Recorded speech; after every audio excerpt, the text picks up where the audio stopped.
You need to hit, yeah, there you go. I see recording has started. So thank you very much, everybody. Thanks for having me. I want to thank the India Cloud Security Summit sponsors and Microsoft and Panthera and all the organizers that have put their time and energy in getting this ready for everybody today. I think this is my third year now speaking at this summit. So, and you know, and it's well worth getting up early on my end on a Saturday morning to present to you. So so thanks everybody for for putting this on and having me involved. I am the last speaker, I think, of the day. So so you've got your Q&A quizzes and prizes coming up after I'm done here in the next 45 minutes or so.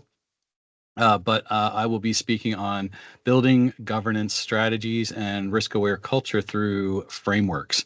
So, you know, really great segue from what Sucheta was talking about with zero trust and using the Microsoft Defender XDR tools and Intune and everything for building zero trust and enforcing policies. I'm going to talk a lot more about risk and policies and frameworks and how you can kind of use those and align those as well.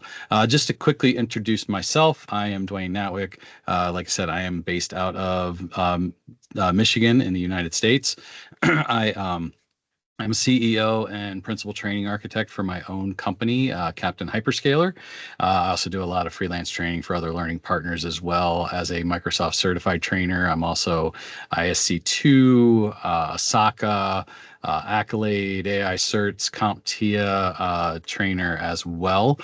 So I'm authorized and certified to teach various different cybersecurity, AI, and cloud courses. I did just get my Microsoft MVP renewed. I've been in Microsoft MVP throughout my 6 years of being an MVP as Microsoft Azure. I've been cloud security. This year, I actually was categorized in the AI platform with all the AI AI risk and AI security aspects of presenting that I've done within the community over the course of the year. Something that I'm very passionate about and feel that before you build and start to put various mitigation tools and controls in place, is you've got to have a strategy and you've got to have a framework in place to govern over and understand what your risks are. If you don't understand what your risks are and you aren't monitoring for those risks, you really don't know what's going on in your environment. We'll talk more about that as we go through the presentation here today. So what are we going to talk about here in the next half hour, 45 minutes or so? We're going to talk about building a cyber resilient culture and discuss some of the frameworks for governance and risk management, and then creating a risk-aware operational culture. So very key aspects of things around risk. And this goes along with cloud risk. This goes along with hybrid cloud risk. This goes along with user risk. This goes along with device risk. This goes along with really, AI and generative AI risk. How are we going to protect all of these various aspects within our environment against the adversaries and protect against the various risks, both external and internal risks? How do we maintain and verify that our data is secure? And how do we do that from top to bottom within our organization? So those are the things that we're going to really cover here in the next 45 minutes. And like I said, it really kind of adds to the previous presentation of Sucheta's because those are that aspect of zero trust methodology and and having a framework around and methodology and strategy around how we are protecting our devices, how we're protecting our users, all really tie into our overall strategy and our overall culture as well. So let's start by talking about that, building a cyber resilient culture. What are we talking about there? Really, when we are thinking about cyber resilience and we're thinking about that culture and what we're doing to build and implement a a strategy ourselves, we want to make sure that we are looking at what we have within our organization, what frameworks, what governance are we building upon to create that culture of resilience to various cyber threats. If and there are numerous frameworks, numerous guidelines around all of that. Um, ITIL and ISO. You're probably familiar with like the ISO 27001, 27002 frameworks to structure around governance. ITIL is another one that really builds around governing over, your service management, your services within your organization, whole blend of areas that are very vast, and they work very well hand in hand. Generally and historically, ITIL has been seen and viewed as something around just, oh, how are you within your service organization, managing your service organization, putting certain guidelines around it. But it's really not. It's really a very strong framework around governing and building a strong support structure around your organization. ISO is no different. ISO is an international standard, and the 27000 series helps to give a lot of guidance and guidelines. One of the things that we found and we know is ISO is not inexpensive to gain access to those standards. So one of the issues around a lot of that is the accessibility of those frameworks, of those guidelines with limited budgets. So a lot of organizations, even internationally, as I worked for a global managed security service provider, that we even would talk NIST. I would talk NIST with individuals from India, from Poland, from Romania, that would utilize the NIST guidelines, which is the National Institute of Standards and Technology in the United States for the federal government. But on NIST.gov, you can gain access to all of their frameworks, and so and for free. And most of the subject matter experts, Microsoft is involved in giving that, in feeding NIST information about standardization and good practices, as they are also on boards and advisory councils with ISO. So a lot of it aligns very closely. One of the things you'll find with ISO versus NIST is that ISO is much more organizational and high level focused, where NIST also gets a little bit more granular. So if you're looking for adhering to certain ISO frameworks and ISO standardization and things like that, NIST can at least be a springboard point to get you to that point, give you some frameworks, give you some areas. We'll talk more about some, get a little bit more specific. But when I talk about cyber resilience, NIST also has the cybersecurity framework, the NIST CSF 2.0, which was released about a year ago, February 2024, that talks about building a cyber resilient culture, cyber resilient organization, cyber resilient profile, which really is ultimately the essence of this talk as well.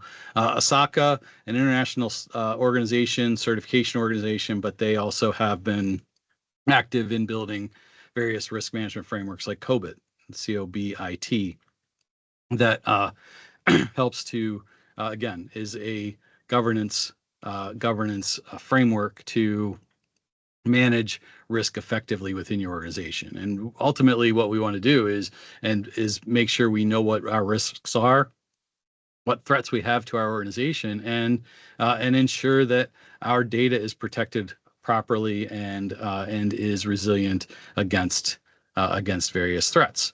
That ultimately, making sure our identities, our devices, all of our privacy within our organization is protected, is GDPR compliant, and things of that nature as well.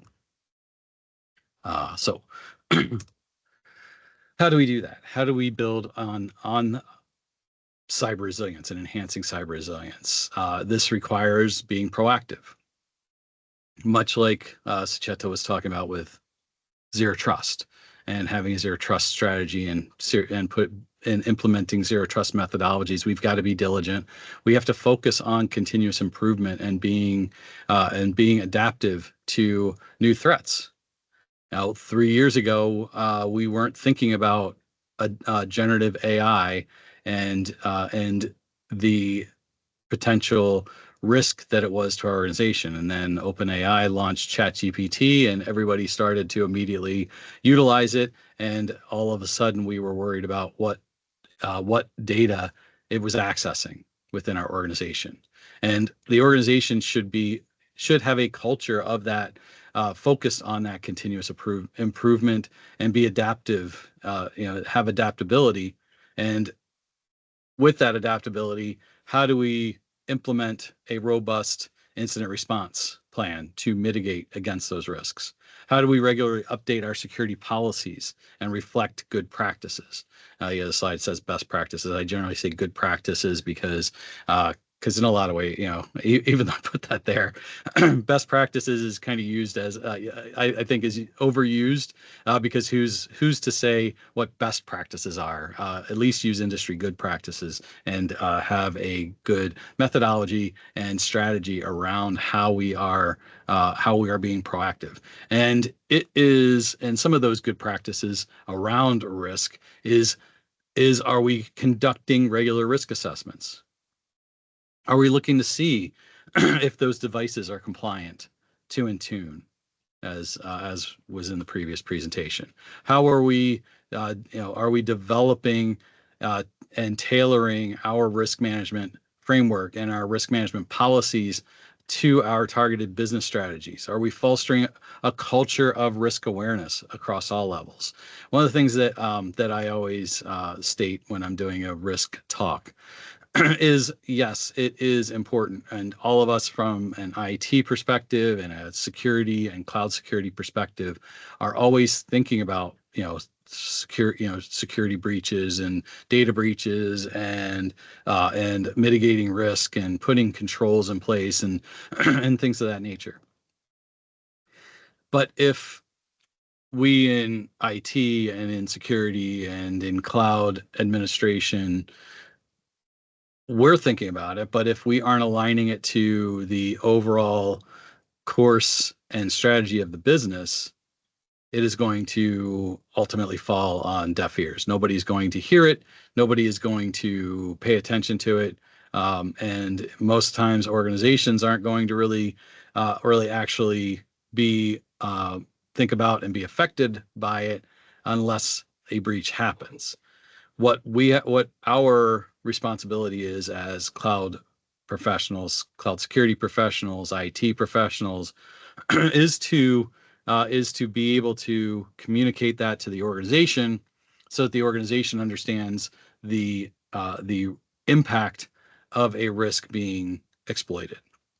And what is that risk and what is the concern of that is how is it going to affect the overall business strategy? How is it going to affect the continuity of the business?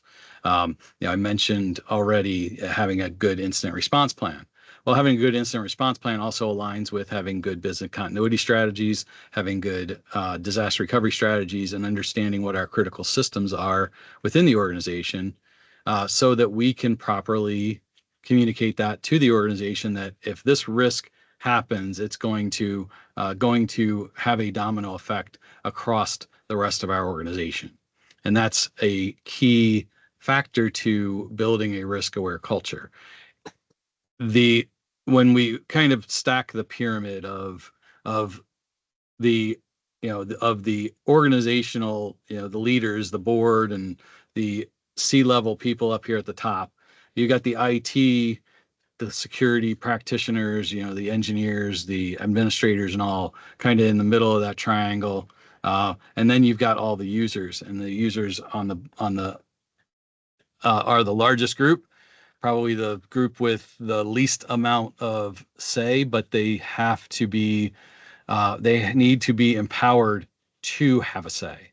And that is advocated from the top. So it's a trickle, it's a top to bottom kind of aspect. The organization, the leaders of the organization have to have policies in place. They have to have the frameworks in place, the policies that we can build in IT that become our standards of our organization, and then our policy, our procedures and processes that everybody else needs to follow, and it needs to be advocated at the top.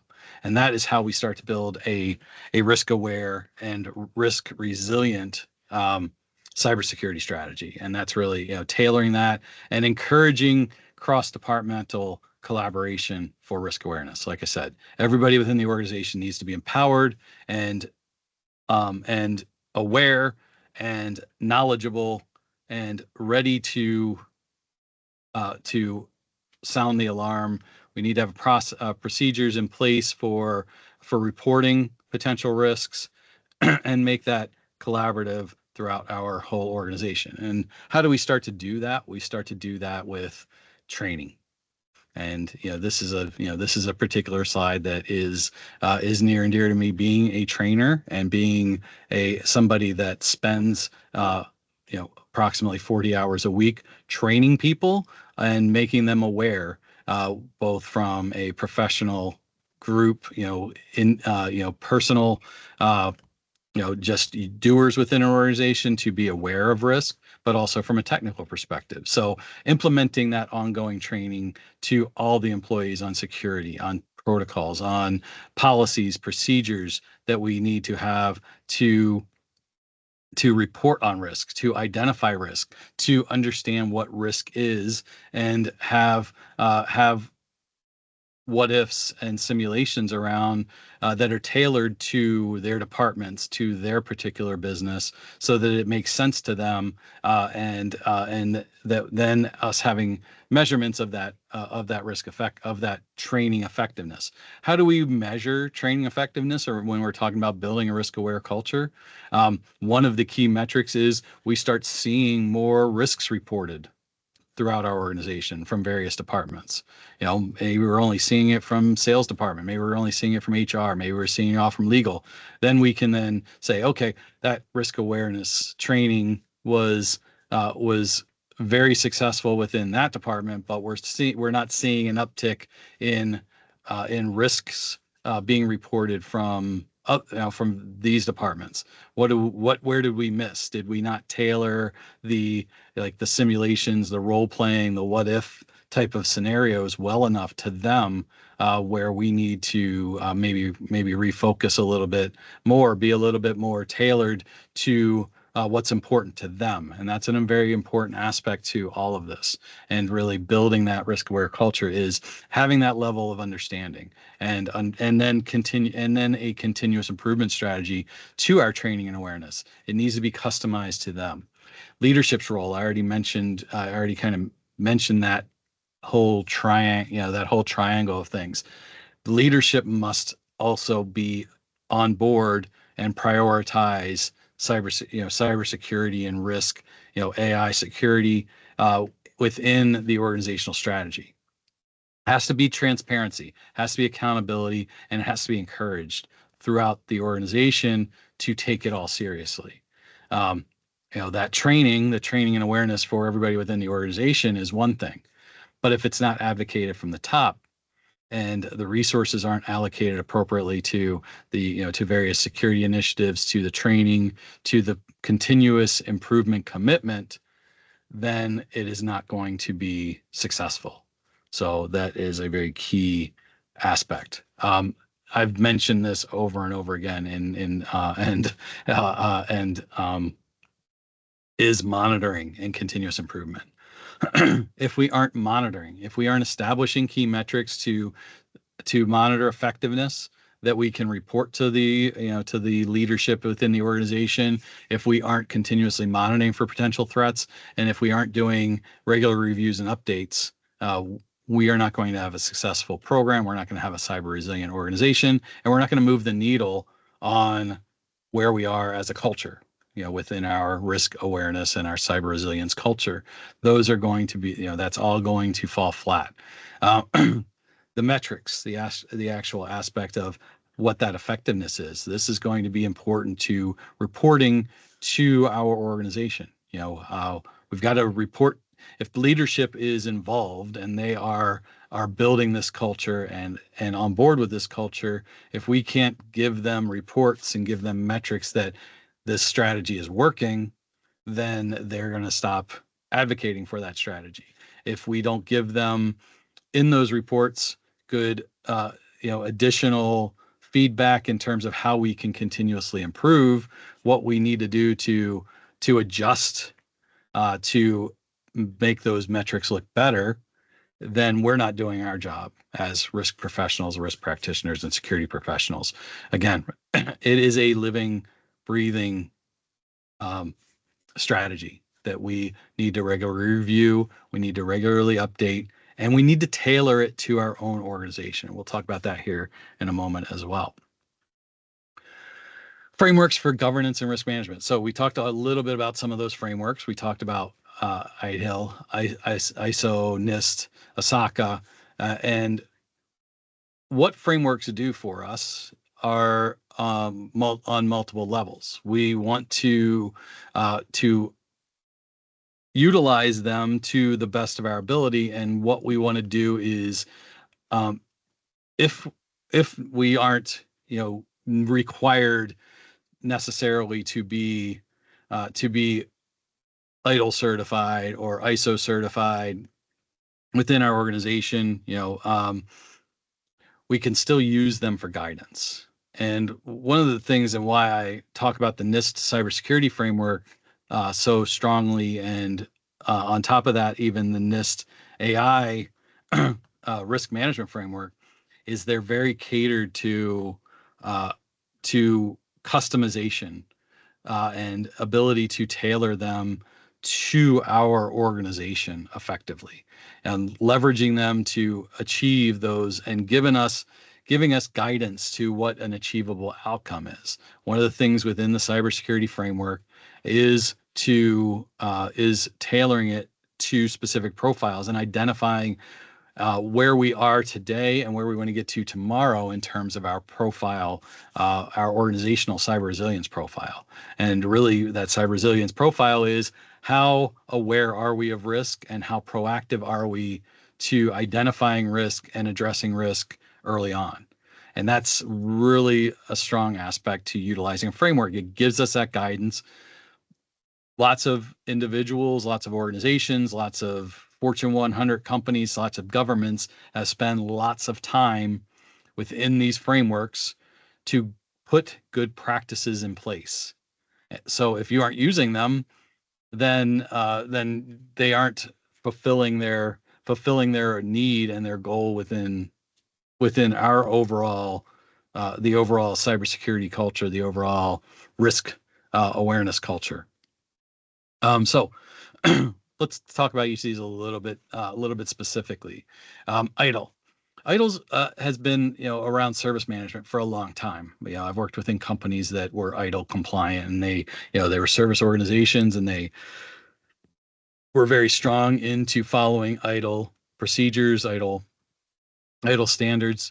But one of the key things around ITIL, and as ITIL has evolved, and it's really turned itself back around to being overall around continuous improvement and risk and managing risk and aligning those with business goals. I said, if we don't align our security strategies, our risk strategies to the organizational strategies, we're going to fail. We're not going to make as big of an impact as we can, because those of us that are on this call that are security people and IT people know, in many ways, IT is thought of as more of a overhead within our organization than somebody that's going to make a revenue-based impact. Well, I contradict that by saying, well, if our technology fails, if our data is breached and we get fined millions of dollars, how does that impact our bottom line? How does that impact our revenue? So it can be, we can change the narrative to a point where management understands that we are the ones that keep our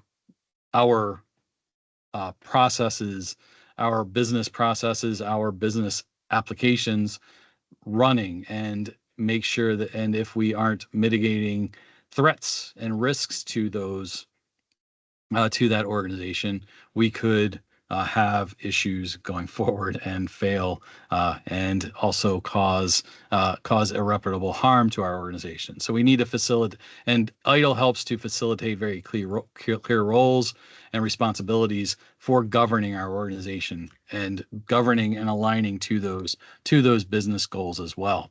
ISO. Again, everybody on this call should be familiar with ISO, being an international based event and summit, and where, in India being international. I'm international in Michigan, in the United States. We all are governed to some way over ISO, and ISO standards are very critical to practices across organizations, especially organizations that go across geographies. Very good frameworks to have consistent risk management. Again, ISO 27000 series goes all the way from information system service management all the way to cloud and encryption and all areas of mitigation techniques and controls and everything like that. Again, one of the issues with ISO is it is expensive to gain access to just one of their standards or one of their guidelines, but it is a strong framework. Organizations that do business internationally, large, Fortune 500, Fortune 100 companies need to adhere to ISO, need to make sure they know about ISO. Well, one of the guides and one of the ways to get into that and to guide the way to that is maybe using NIST. Go to nist.gov. You can gain access to all of the NIST guidelines, all of the NIST standards, all of the NIST frameworks. The risk management framework, which the risk management framework is great for system development lifecycle. I mentioned the NIST cybersecurity framework, which I'll go a little bit deeper into in a moment, and the NIST AI risk management framework, which aligns very well with the NIST cybersecurity framework. It's much more around that, much more organizational than the NIST risk management framework. The risk management framework is very much around if you are looking at building systems, building applications on that DevSecOps kind of development operations, continuous improvement aspect. The NIST risk management framework is very specific around that. But what does the NIST cybersecurity framework provide? The NIST cybersecurity framework dates back to 2014, so it's about 11 years old, I believe, and it provides for and guides for. Started with critical infrastructure, and when 2.0 came out, it became much more available and applicable to overall organizations. Because instead of just looking at critical infrastructure like our power grids and gas pipelines and things like that, it now started to look at cybersecurity our profiles, what our organizational profile is, and it allows our organization then to manage and look at risk effectively, whether it's whether it's specific to to our devices, to our identities, to our to AI, to our data. It provides ways to identify, protect, detect, respond, and recover, which all goes into our incident response plan as well. So it gives that adaptable approach, a customizable approach that we can take as a framework. One of the things I want to point out when I'm talking frameworks, and I probably should have said that earlier on, frameworks are just that. They are guides. They are they're frameworks for a reason. They are not, I'm going to be certified in NIST cybersecurity framework. It is a guide, and it is something that we can then customize and tailor for our specific needs to have a proactive approach towards cybersecurity, to cyber resiliency, to risk management, all of those things, to build a risk-aware culture. Okay, so we're not. If we pick one of these frameworks or pick various aspects of each of these frameworks, we're still having a proactive role in changing our organization's risk profile. and how we handle risk as an organization. The other one that I wanted to touch on is ISACA. As I mentioned, ISACA is an interesting organization because they're accrediting organization. They have certifications. They have this CISA, CISM, CRISC. They have actually come out with some advanced AI AI certifications that go on top of those those information system certifications. There's the advanced AI auditor, which goes on top of as a advanced professional cert on the certified information system auditor. There's also the I just took the beta yesterday for the advanced AI security manager, which prerequisite of that is having the ISACA certified information system manager certification or having the ISC2 CISSP. So these are two of the first globally recognized, globally AI certifications from a globally recognized organization. You can reach out to me on other ones. There's a company, Accolade, that was started by a gentleman Jason Dion, who has trained millions of people on CompTIA certifications that has built his own ISO certified credentialing organization as well that I do training for also, which includes AI security, includes courses on the NIST cybersecurity framework as well as the NIST risk management framework. So if you're interested in those, feel free to reach out to me. I'll share my LinkedIn before we leave. Feel free to connect with me there. But what ISACA also has done as being kind of the industry recognized information system auditing company was they created COBIT, and COBIT is internationally recognized, and there's certifications on COBIT that you can gain.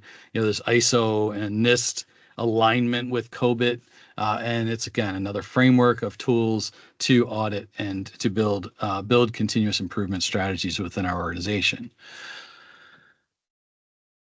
So how do we kind of take those pieces that we've put together here in the first part of this presentation and build that risk-aware culture? And let's talk about that here over the next 12 minutes before we wrap things up. I've touched on a lot of this already. We can't build and cultivate onto a risk-aware culture without leadership commitment. It is essential. It's necessary. They have to advocate for it before we can start building those training programs, build that risk awareness, build those skills regarding our organization. We need to do regular assessments. We need to audit our organization, identify vulnerabilities, understand gaps within our organization, foster open communication. Open communication is going to be the key. When we think about what our biggest risks are within our organization, it goes back to the previous presentation from Sucheta. It is our devices. It's our users. We need to have policies in place. We need to train them on understanding and identifying risks. And we need to empower them to be proactive and have a proactive approach to recognize what good looks like and what risks look like, what a phishing email entails.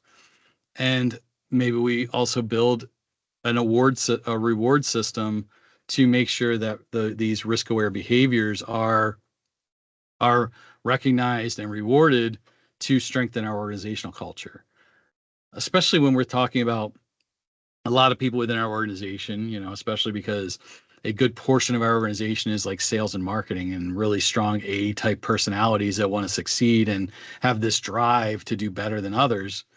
If we're using recognition and reward strategies and we call out and give kudos to one person within the organization or a handful of people within the organization, the other people within the organization are going to recognize that and want to be the next group that gets recognized. And that's going to create a domino or a snowball type of effect within our organization to build that culture. But again, it must be cultivated and handled by leadership. Leadership has to have a commitment to create that risk-aware culture. They have to have buy-in. We have to, as security practitioners, security professionals, also be able to communicate with leadership around and influence leadership to understand how a breach, how a risk being realized is going to affect our organization, and then they're going to influence the employees to prioritize security, be accountable for recognizing risk, and they need to demonstrate that commitment and foster that environment of risk awareness through the organizational culture, the organizational framework, the organizational strategy, all has to be built upon that. Ongoing training, we talked about this already. We're just kind of reviewing certain things that we've pointed on, but it's vital. It's not just phishing campaigns, it's awareness training, it's understanding and tailoring training to the specific departments and what's important to them. The whole WIFM, what's in it for me? If we can tailor training for, department by department, having regular sessions, and then getting feedback around that training and how to enhance and better that training across the organization, that's going to be important as well. And the ability and allow them and give them feedback of, hey, thank you for letting us know of that risk. It helped us respond to that incident, helped us mitigate that before it became anything that was dangerous. So we got to have a feedback loop and make sure that is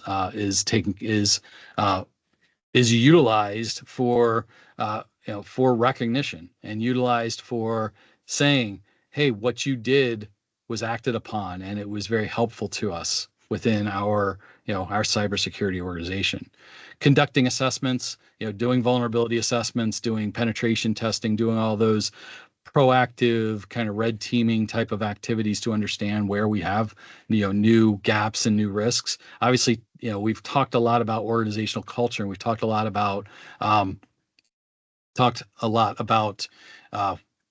the executives and the training of our organization, but we have a responsibility as security practitioners as well to continuously do vulnerability assessments, do audits of our controls, assessments of our controls, making sure they're still verified and they're validated to be working properly for what they were built for, and continuously monitoring their effectiveness as well, for continued understanding of where new risks lie, where gaps, where new adversarial attacks may be, looking at threat intelligence and things of that nature.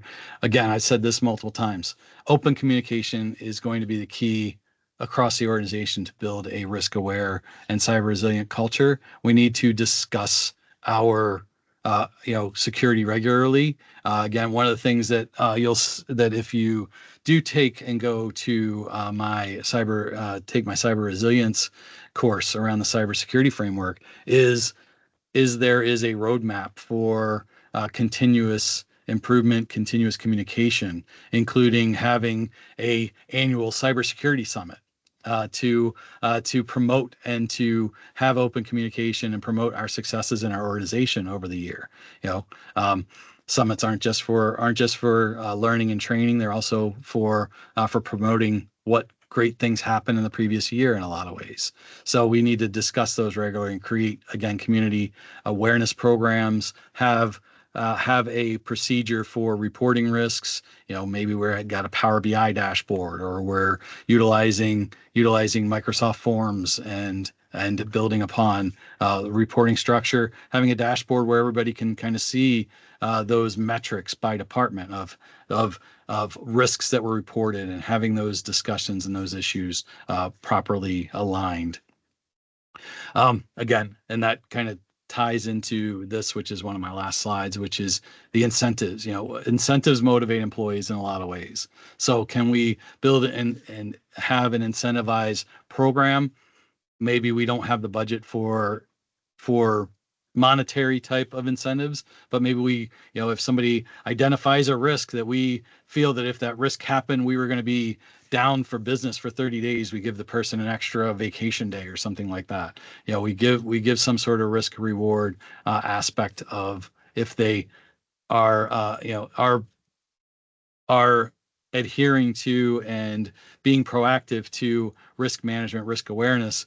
How does that culture, that culture is going to foster continuous improvement. So recognizing people, having some sort of reward strategy is going to be very key to building and continuing to have risk aware behaviors. Because just putting a strategy in place, doing some training and risk training and awareness, and then having a procedure in place does not allow for continued success. It does not allow for continuous improvement. It does not allow for building a culture.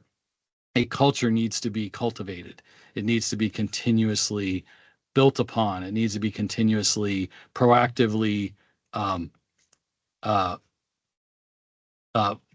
fostered. Needs to be continuously talked about, continuously, and those cultures, and it should be again, top to bottom is an important aspect to all of that.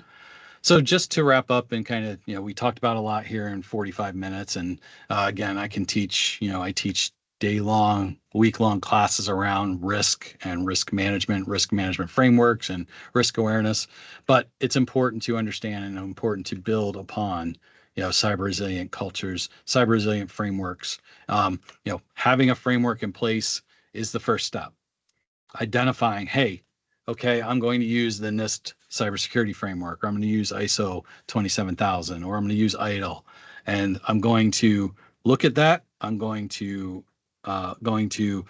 build a strategy based on my business processes and my business goals, and then I'm going to follow it. I'm going to build programs in place. I'm going to build aspects to how we're going to reward this new found culture that we're cultivating, and we're put the seeds in place. Now we're putting, now we're watering it so it grows up into a glorious plant, a glorious tree, glorious flower arrangement, whatever it is.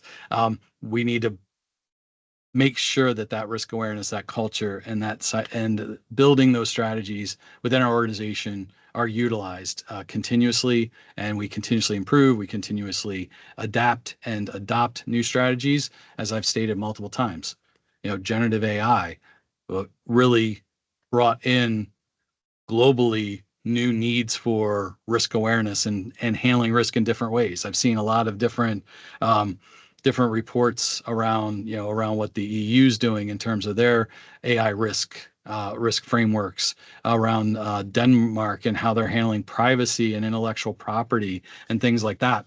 Those are all aspects of building new frameworks, building new strategies around new technologies, and we've got to do that as leaders, as board members, as advisors, as practitioners across the organization. It's top to bottom, and is everything that we need to build governance and risk aware culture within our organization. And that brings me to just thanking everybody again. Thank you for being here and attending this talk. Great to kind of wrap up the presentations and get you to the keynote, the quiz, and getting to the awards. But I want to again thank the organizers of this event and asking me to present again this year, as well as the sponsors of Microsoft and Penthara for sponsoring this event. So thanks everybody, and have a great rest of your day, great rest of your weekend, and appreciate you taking your Saturday to listen to me. Awesome. Thanks